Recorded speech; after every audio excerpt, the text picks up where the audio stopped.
शहर की आदर्श। हमारे बीच रंगमंच के एक शख्सियत हैं, उनका नाम वो स्वयं बताएंगे। आपको बताते चले कि इन्होंने पूरे भारत देश में एकल अभिनय किया है, पूरे भारत देश के मंचों पर एकल अभिनय किया है। तो आइए सीधे मुखातिब होते हैं और जानते हैं कि ये रंगमंच में कब जुड़े, कब से ये रंगमंच कर रहे हैं। सर, आप कब से रंगमंच से करते हैं? 2 दशकों से मैं रंगमंच कर रहा हूँ। सन क्या रहा होगा? सन 2000 जी, 2000 से सर। और 2000 से फिर मैंने वो रंगमंच करना शुरू किया। घूम घूम के मुझे पढ़ने का, लिखने का शौक़ था, तो अब नाटक देखने का भी शौक़ रहा। बंगाल का प्रभाव थोड़ा ज़्यादा रहा मेरे ये में।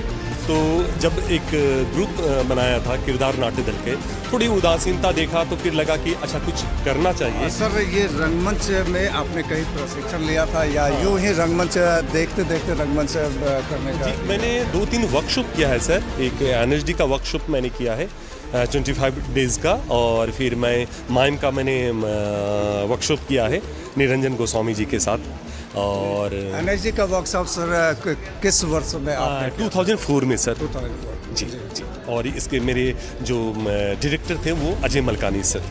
जी जी। तो अब तक सर आपने कितने नाटकों की प्रस्तुति किया है? तकरीबन दर्जन भर। अब कुछ मैं चाहूँगा कि हमारे दर्शक को कुछ नाम बता दिया जाए। जी, जैसे शुरुआत में रही थी बड़े भाई साहब, जो निरंतर करता रहता हूँ, और अभी भी आपने कल भी उसकी प्रस्तुति देखी होगी।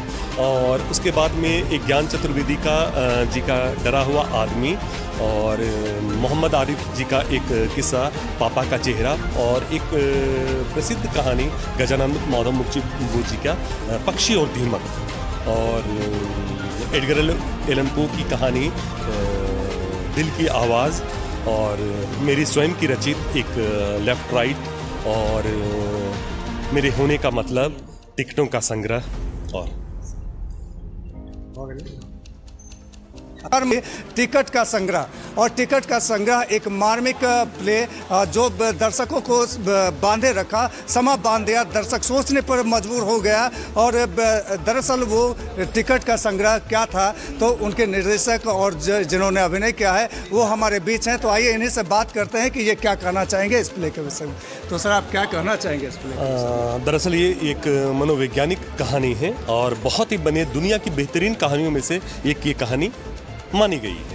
और टिकटों का संग्रह ये कारिल चापेक की मूल जो कहानी है वो कारिल चापेक जी ने लिखा है, और इसका अनुवाद स्वर्गीय निर्मल वर्मा जी ने किया है। एक मतलब एक अभिनेता के तौर पे शायद मैंने आप एक जब कहानी पढ़ते हैं, एक गलतफहमी किस तरह से आप वो कहाँ तक लेके जाती है, इसी ये किस्सा में दर्शाया गया। एक ईसाई कहानी है। सबसे जो खुशी की बात है, आज 25 दिसंबर के दिन इस कहानी का मैंने प्रस्तुत होना बहुत ही मज़ेदार रहा, और दर्शकों ने जिस तरह से इस गंभीर कहानी को लिया, पूर्णिया के इस रंग महोत्सव के सब आयोजन समिति के पूरे परिवार का मैं हृदय से आभार व्यक्त करता हूँ। सर, आपसे एक सीधा सवाल है कि आपने देश के हर एक कोना में रंगमंच को किया है, नाटक किया है, और पूर्णिया में आकर के आपको कैसा लग रहा है, और पूर्णिया के दर्शकों के बीच में आपको कैसा महसूस हो रहा है? ईमानदारी से मैं कहूँ तो मैं खुद को समृद्ध किया हूँ। पूर्णिया के मैं खुद को समृद्ध किया हूँ।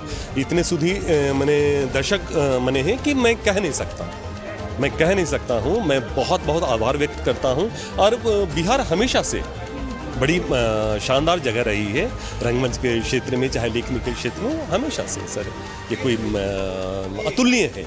और मैं लगातार मैं 10 सालों से पूर्णिया से जुड़ा हूँ, और लगता है ये मेरा दूसरा घर है सर, ईमानदारी से।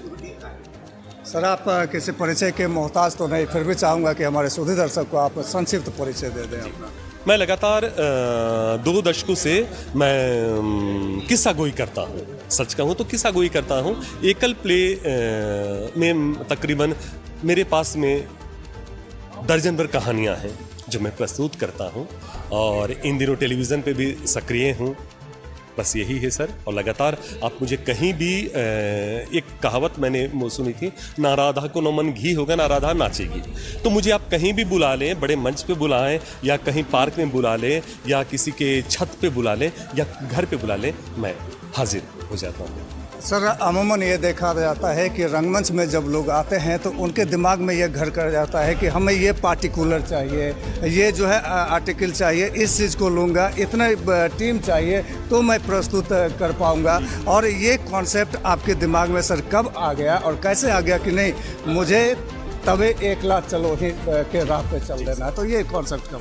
दरअसल मैं एक ग्रुप बनाया था किरदार नाट्य दल करके, और मैं देखा कि जो उदासीनता पूरे हिंदुस्तान में देख रहे होंगे, ठीक है, सब कोई शॉर्टकट में बिलीव करते हैं, ठीक है, और कोई सीखना उतना बहुत कुछ नहीं चाहते हैं, लेकिन मुझे लगा था कि मुझे कुछ करना है, मैं रंगमंच के क्षेत्र में करूं, तो इसलिए मुझे लगा कि मतलब बता रहा हूं आपको सर, मैं तकरीबन 2004 से ही मैंने प्रेमचंद की कहानी की किताब खरीदी थी, मानसरोवर, और वहीं से मैंने अपने करियर की शुरुआत की थी। मैं शिकायत कभी किसी से नहीं करता कि सुनने वाला नहीं है। आज ने आपने देखा होगा कि कितनी गंभीर कहानी है और लोगों ने पूरी, बस सर ये आप लोग का प्यार है सर। और जब मुझे लगता है कि जब आप दोष देना कम कर देंगे किसी को, अच्छा इस वजह से आपको नहीं सुने, तो वो लगता है सर अपनी। नमस्कार, मैं बॉलीवुड एक्टर और प्रोड्यूसर रवि सुधा चौधरी, और आप सभी दर्शकों से गुजारिश है कि आइडियल आई न्यूज़ के चैनल को आप लाइक करें, सब्सक्राइब करें और शेयर भी करते रहें हर नई वीडियो को। तो इसी आग्रह के साथ बहुत बहुत धन्यवाद। उम्मीद करता हूँ कि आप मेरी बात का मान रखेंगे।